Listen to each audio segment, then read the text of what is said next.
At so ayan, hi guys! Welcome back sa channel natin at ito ay ituloy na nga natin itong si Hunter. Pero bago nga tayo magsimula ay kung bago ka pa lang sa channel natin ay huwag mo kalimutan mag-subscribe at pakipindot na rin yung notification bell para ma-update ka every time na meron tayong bagong upload. So yun lang naman po at ulit ay maraming salamat sa paghihintay. So huwag na natin patagalin pa, simulan na natin yan.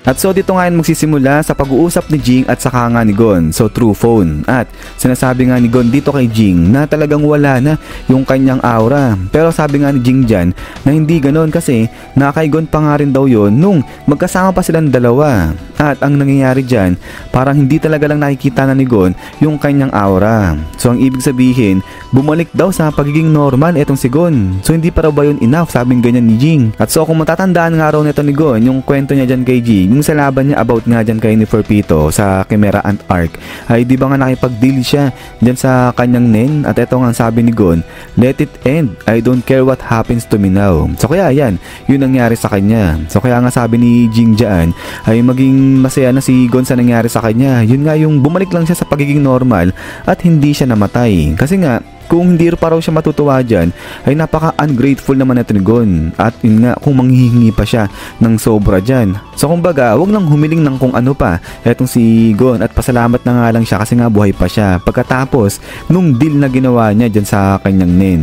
At so pagkatapos nga dito, ay dito na nga sinabi ngayon ni Jing kay Gon na eto nga, this will be a good opportunity for you to figure out what you can do as you are now. So eto, balik ngayon etong si Gon dito sa may Whale Island sa bahay ni Mito. At after nga dyan ay dito na nabuhay ng normal etong si Gon. So tulong-tulong lang siya dyan sa mga gawaing bahay. Ayan, kain-kain, luto-luto lang sila dyan. So back to normal nga etong si Gon. At so pagkatapos niyan ay dito na nga nila napag-usapan si Jing ngayon. At tinatanong ni Mito etong si Gon kung bakit ayaw niyang sumama sa paglalakbay dyan kay Jing. So sagot si Gon, sabi niya nga dyan, hindi niya rin alam, pero kung siguro nakakagamit siya ng nen ngayon ay baka sumama siya dyan kay Jing. So tanong ni Mito, bakit ganun? So dito na-realize ni Gon, sabi niya nga dyan, na yung kanyang goal kasi is yung mahanap si Jing at hindi yung makita etong si Jing yung makasama siya ganyan. At eto nga, nahanap niya na etong si Jing. At dito tuloy ngayon ni Gon na oo, masayang kasama talaga etong si Jing. Pero katulad nga ng sinasabi ni Mito madalas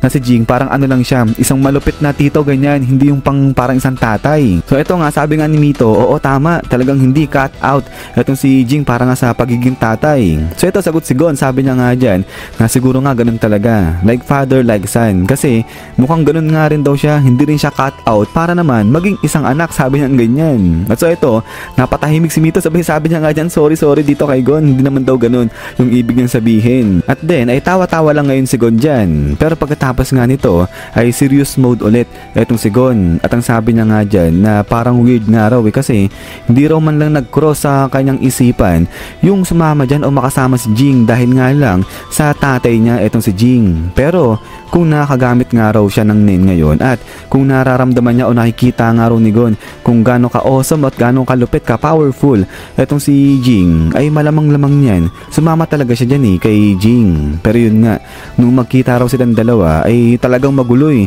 yung sitwasyon at hindi niya talaga nararamdaman yung aura ni Jing. So ito sagot si Mito at sabi niya nga dyan, so in result ngayon, nandito ka kasama ako, sabi niyang ganyan. At so tayo ngayon si Mito dyan habang nakangiti, sabay biglang talikod nga siya dyan kay Gon, sabay sabi na ngayon dahil back to normal ka na, welcome to reality, sabi niyang ganyan. At then pagkatapos niyan, bam!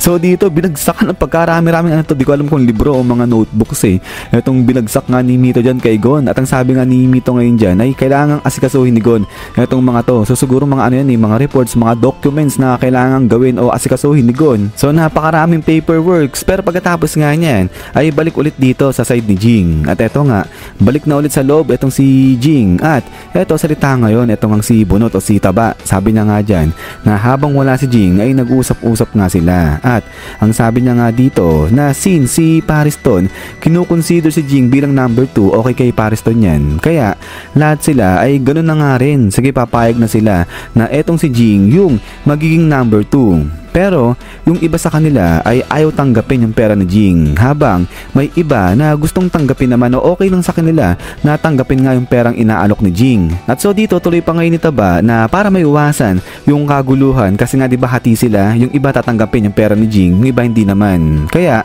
ang mangyayari ganito, hindi muna sila susunod sa kung anuman yung ipag-uutos sa kanila ni Jing, habang hindi lahat pumapayag na tanggapin yung pera nga ni Jing. So ibig sabihin, once natanggapin na nila lahat yung perang inaalok sa kanila ni Jing, saka pa lang sila susunod sa kung anuman yung ipag-utos o ipagawa sa kanila ni Jing. At din dito ay tuloy niya pa na tama si Jing, lahat sila dyan ay mga hinired nga lang ni Beyond Netero sa pamagitan naman nga ni Pariston. So sa madaling sabi o para pasimple na lang ang lahat ay mga temp hunters nga raw sila. So mga hunter pala itong mga to. But din dito napareact si Jing, sabi niya nga dyan, aba, so mga temp pala kayo ha. So ito sagot si Taba, sabi niya nga dyan na wala silang pakialam kung ano man yung tingin sa kanila ni Jing, kung mababa man yung tingin sa kanila. At ito, sagot nga itong si, di ko alam kung anong pangalan nito, sabi niya nga dyan na lahat sila dito ay hindi uubra sa isang almighty starred hunter, sabi niya ganyan. At then, ay dito nga sagot si Jing, sabi niya nga dyan na etong mga to lahat sila dyan, di na nila kailangan magsinungaling pa. Alam ni Jing, lahat daw sila mga expert, diba? Sabi niyang ganyan. At so dito tuloy ngayon ni Jing na lahat nga raw sila dito ay naging hunter para lang sa paglalakbay na to, sa pagpunta nga dun sa may Dark Continent. At bawat isa sa kanila ay meron ng particular skill para nga harapin yung isang unknown. At matagal na nga raw nilang pinagplanuhan o pinagpaplanuhan etong bagay na to. At etong si Beyond Netero, yung leader nila. So dito napapatahimik nga itong mga to, habang itong si Pariston ay na-annoy na siya, sabi nga dyan, this is annoying. At then dito tuloy pa ngayon ni Jing at nagme-maintain nga rin daw sila ng power balance dun naman sa may association para i-keep etong si Pariston bilang vice president. So si Pariston nga raw yung nag-aasikaso sa side nung sa business nila, habang si Netero siya yung chairman. At ito tuloy nga ni Jing, habang ito naman yung iba, yung mga bata nga ni Pariston, sila ay kunyari nagpe-pretend sila ng mga opportunista habang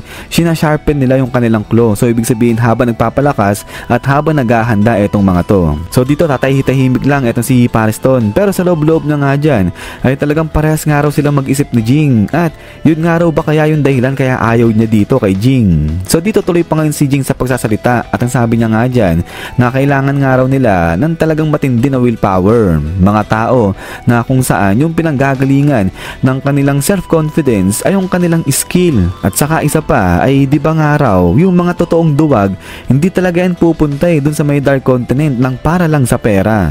At so ito habang nagsasalita etong si Jing dyan ay sa loob-loob naman ni Pariston ay nababanggit niya na itong mga salita na to. So annoying, I might grow to hate someone for the first time in my life. So ito talagang anoy na siya, talagang iritang-irita na etong si Pariston dyan kay Jing. Pero pagkatapos nga niyan ay eto tuloy ngayon ni Jing sa pagsasalita at ngiti si Jing parang nagiinit na nga siya dyan. At ang sabi niya nga na kayong 10 dito, hindi lang kayo yung buong team, diba? Sabi niya ganyan. Alam niya na meron pa silang kasamahan. Kaya nga ito sabi ngayon ni Jing, sige sabihan daw nila yung iba nilang kasamahan pa na babayaran sila ni Jing agad-agad din. At so eto baling si Jing dito kay Pariston, sabay biglang sabi na hindi naman to uto, sabi niya ganyan. Pero sagot na itong si Pariston at ang sabi niya nga dyan, sige sasabihan niya rin yung iba nilang mga kasama pa o sasabihan niya yung mga ibang bata niya pa. Pero ito nga, dito sa loob-loob nga ni Pariston ay sabi niya nga dyan, I'm looking forward to this. I want to see what I want to do to someone I hate. So ito first time nga lang kasi na parang nangyayari kay Pariston yung ganyan. So medyo nagiinit na itong dalawa, pero pagkatapos nga niyan ay taas ng kamay itong babae at ang sabi niya nga dyan, kung mailaman nga nung lahat yung patungkol dito sa sinasabi ni Jing ay tatanggapin niya yung pera. So ito baling si Jing ngayon dito sa babae, sabi niya nga dyan, So ibig sabihin ni-refuse mo yung pera para dun sa kapakanan ng iba. Pero ito nga sagot yung babae, sabi niya nga dyan ay pwede ba na bigay din ni Jing sa kanila yung account number niya. Pero ito sabi nga ni Jing, inignore ng babae yung tanong niya. Pero sagot si Jing dun sa sabi ng babae na hinihingi yung kanyang account number. Sabi niya nga dyan na no need na, hindi siya kailangan bayaran at ang gawin nila, ibigay yun dun kay Beyond Netero, sigurado matutuwain si Beyond Netero, gagastusin niya yun, sabi niya ganyan.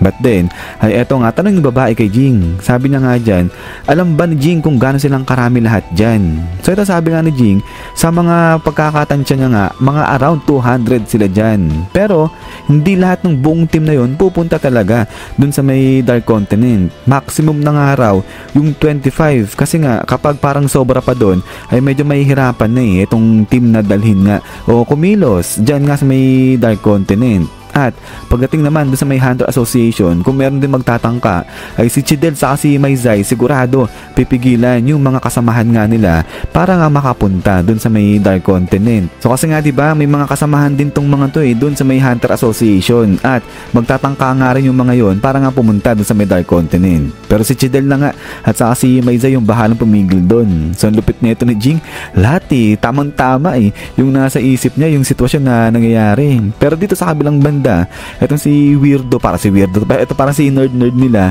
ay napapaisip, sabi niya nga dyan, ang lupit ng mga hunter talaga, ang daming pera, sabi niya ganyan. Pero dito napapaisip siya, sabi niya nga dyan, pero bakit ganun na nga lang yung kagustuhan ni Jing para nga kunin yung posisyon ni Pariston bilang number 2. Ano nga raw ba yung magagawa nun kay Jing, yung mapapala nun kay Jing? Lalo na sinasabi pa naman ni Jing na okay lang naman kahit nandi sumunod sa kanya etong mga to, at si Pariston pa rin yung sundin nila. So kaya gulo-gulo dyan itong si nerd natin. Pero pagkatapos nga niyan is yan guys, so hanggang dito lang muna itong chapter natin na to. At ayan ay hintay-hintay lang para nga sa karugtong ito. So yun lang naman at ulit ay maraming salamat sa panood dito kay Hunter natin. So huwag niyo pala kalimutan na mag-iwan ng like. So yun lang naman po, so lagi mag-ingat, God bless niyo lahat at kita-kits tayo ulit.